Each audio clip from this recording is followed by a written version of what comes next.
Welcome to another episode of Gemstones of Truth. In today's video, we will be talking about the road development and the overall growth and increase as far as business, housing, hospitality, and agriculture. Who is building the up this place in Gambia here? It is the nations, and it is also the diaspora. But who benefits in the end? Who will boast in the wealth of the nations? It is the Negroites. So just know that it is happening real time. It's in process.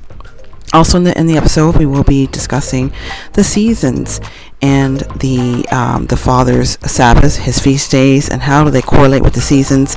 Do we keep what is kept in America, or do we observe it according to the land? Something to think about. Enjoy this episode. Thank you for watching. What's happening in the land? It's a whole lot of development happening in the land. Okay. Like? We have roads going up, we have bridges going up, new infrastructure is going up. It's a lot going on. Okay, so in the time that you've been in Gambia, you see many changes happening, yes? Yes. You do? Yes. Okay.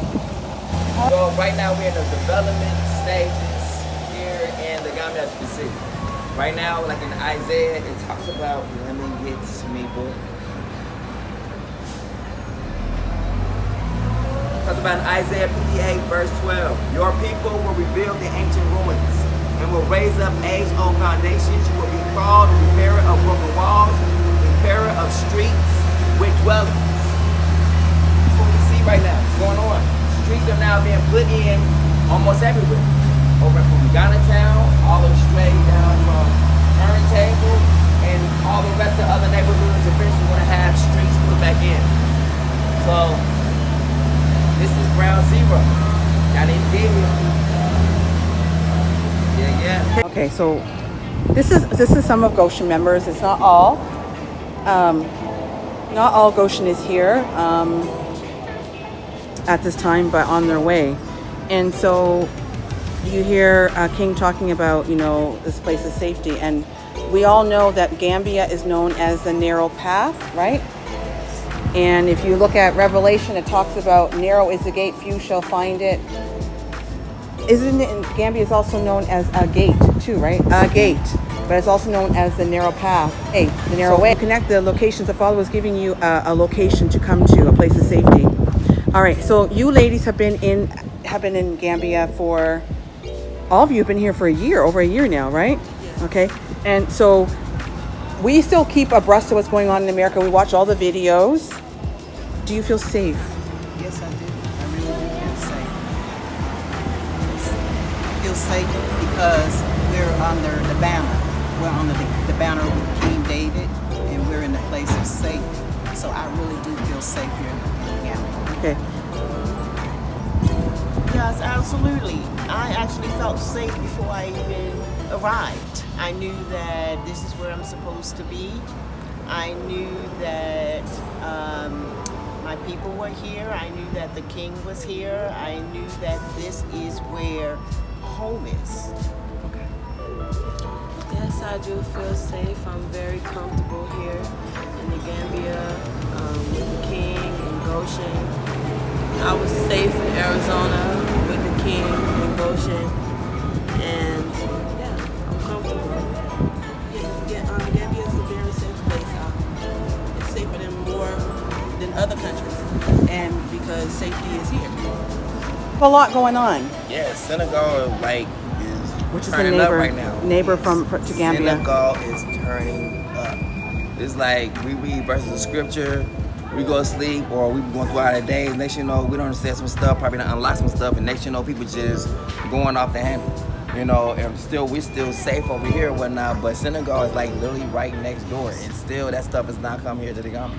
So I'm expecting rioting and turmoil to be spread all throughout my face. I'm looking for it. Like I'm just waiting for it to happen. But to show forth that this is a beacon of light where we're supposed to be at. So like everything has got to go upsy-turvy.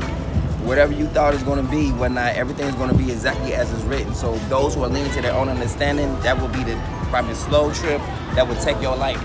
You don't want to be that person. You know what I'm saying? You want to actually just submit, like, you know what? I don't know. Maybe he know. And since he's been marked with something, let me follow that.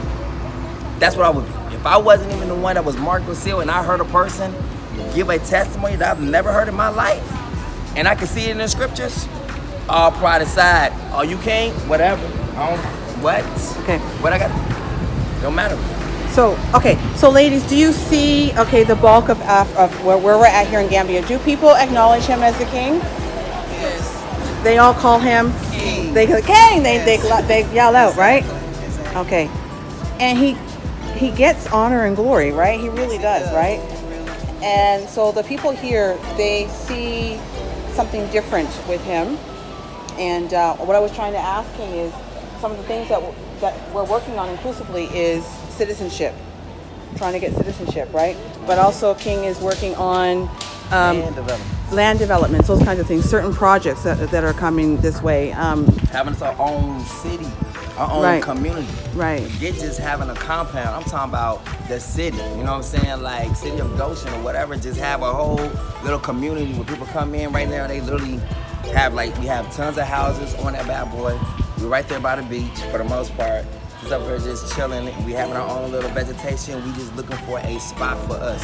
Everybody can keep what the hell they want to be at. Jabang, you can be up in Gambia, whatever. Give us freaking Sanyan. That's what we want. Give us Sanyan where we supposed to be at, where we can actually build something for us. Have a restaurant for us. Have a store for us. Groceries for us. You know what I'm saying? While everything is going up everywhere, we will still be able to actually make everything affordable for us. Let's play. Okay. So is it important that we start to plant our own food? Yeah, So why? Why do we need to plant our own food? Like, why is it critical that we start looking at that now? Because a lot of people in Gambia, unlike the U.S. is pork, and Gambia is more shellfish happy. And just because you're eating something, sometimes the seasonings they use have shellfish in it. So even me, I'm becoming very careful at eating out because it might not have the actual fish in it, but they season it with it. So it's Right. very important. So that makes us breach, the law, right? Yeah, you don't realize it. But also Granted, you're giving grace because you don't know it's in there because you didn't prepare it. Now, if I asked you, okay, what all did you put in here, and you tell me it's in there and I still eat it, then that's on me. But if I eat it and I prayed over it, the Father doesn't count it towards me because I didn't know it was in there. But at the same time, when you look at the price of tomatoes and potatoes, what they used to cost last week, it don't cost the same this It week. changes from week to week, it seems. So, okay, but what about just for the plan of the food? You know that they're going to start injecting the plantation. They want to inject the meats. Is it critical that we have our own livestock? Yes. We have our own vegetation? Yes? Yes, part of that comes from the land development. You can raise your own chickens. You can raise your own Freely here, right? freely, Yeah. and you'll know what's in your meats. Right. You raise your foods. You save your seeds. You plant it because the seeds come from the ground, and it's for the healing of our bodies. So yeah, we need our own land. We need our own everything. Right. Okay. Hi, my people.